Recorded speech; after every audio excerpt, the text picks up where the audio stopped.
ध्येयः सदा सवितृमण्डलमध्यवर्ती नारायणः सरसिजाननसन्निविष्टः केयूरवान् मकरकुण्डलवान् किरीटी हारी हिरण्मयवपुद्धृतशङ्खचक्रः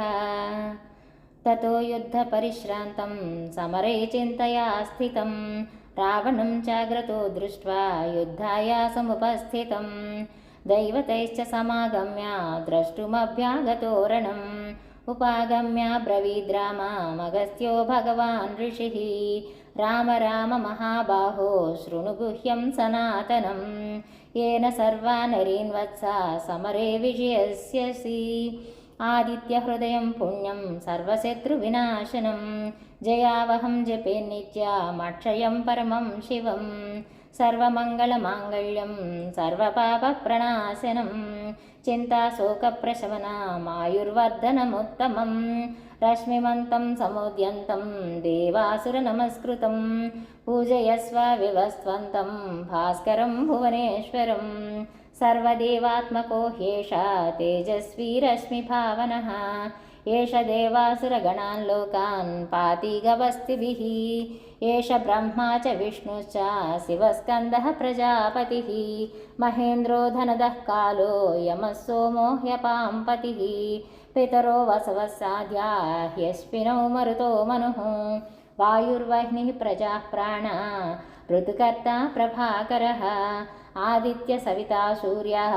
खगः पूषा गभस्तिमान् सुवर्णसदृशो भानुः स्वर्णरेता दिवाकरः हरिदश्वसहस्रार्ची सप्तसप्तिर्मरीचिमान् तिमिरोन्मथनः शम्भुः स्पष्टा मार्ताण्डांशुमान् हिरण्यगर्भशिशिरस्तवनो भास्करो रविः अग्निगर्भोद्दिते पुत्र शङ्खः शिशिरनाशनः व्योमनादस्तमो वेदी ऋग्यजुषामपारगः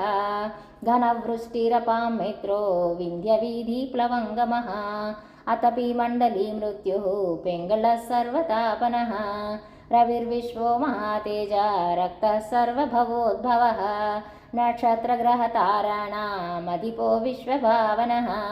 तेजसामपि तेजस्वी द्वादशात्मा नमोऽस्तु ते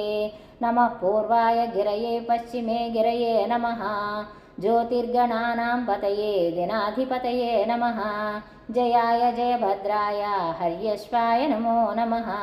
नमो नमः सहस्रांशो आदित्याय नमो नमः नमः उग्राय वीराय सारंगाय नमो नमः नमः पद्मप्रबोधाय मार्ताण्डाय नमो नमः ब्रह्मेशानाच्युतेशाय सूर्याय आदित्यवर्चसे भास्वते सर्वभक्षाय रौद्राय वपुषे नमः तमोघ्नाय हिमघ्नाय शत्रुघ्नाय मितात्मने कृतघ्नघ्नाय देवाय ज्योतिषां पतये नमः तप्तचामीकराभाय वाह्नये विश्वकर्मणे नमस्तमोभिर्विघ्नाय रवये लोकसाक्षिणे नाशयत्येष वै भूतं तदैव सृजति प्रभुः पायत्येष तपत्येष वर्षत्येष गभस्तिभिः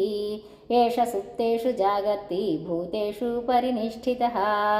एष चैवाग्निहोत्रं च फलं चैवाग्निहोत्रिणां वेदाश्च क्रतवश्चैव क्रतूनां फलमेव च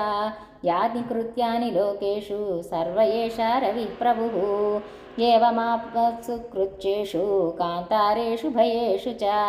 कीर्तयन् पुरुषः कश्चिन्नावसीदति राघव पूजयस्त्वैनमेकाग्रो देवदेवं जगत्पतिम् एतत् त्रिगुणितं जप्त्वा युद्धेषु विजयिष्यसि अस्मिन् क्षणे महाबाहो रावणं त्वं वदिष्यसि एवमुक्त्वा तदागस्त्यो जगाम च यथागतम् एतत् श्रुत्वा महातेजा नष्टशोकाभवत्तदा धारयामास सुप्रीतो राघवः प्रयतात्मवान् आदित्यं प्रेक्ष्य जप्त्वा तु परं हर्षमवाप्तवान् त्रिराचम्य शुचिर्भूत्वा धनुरादाय वीर्यवान् रावणं प्रेक्ष्य हृष्टात्मा युद्धाय समुपागतं मत् सर्वयत्नेन महातावधे तस्य द्रुतोऽभवत् अधरवीरवद निरीक्ष्य रामं मुदितमनः परमं प्रशुष्यमाणः निशिचरपति संशयं विदित्वा सुरगणा मज्जगतो वचस्त्वरेति।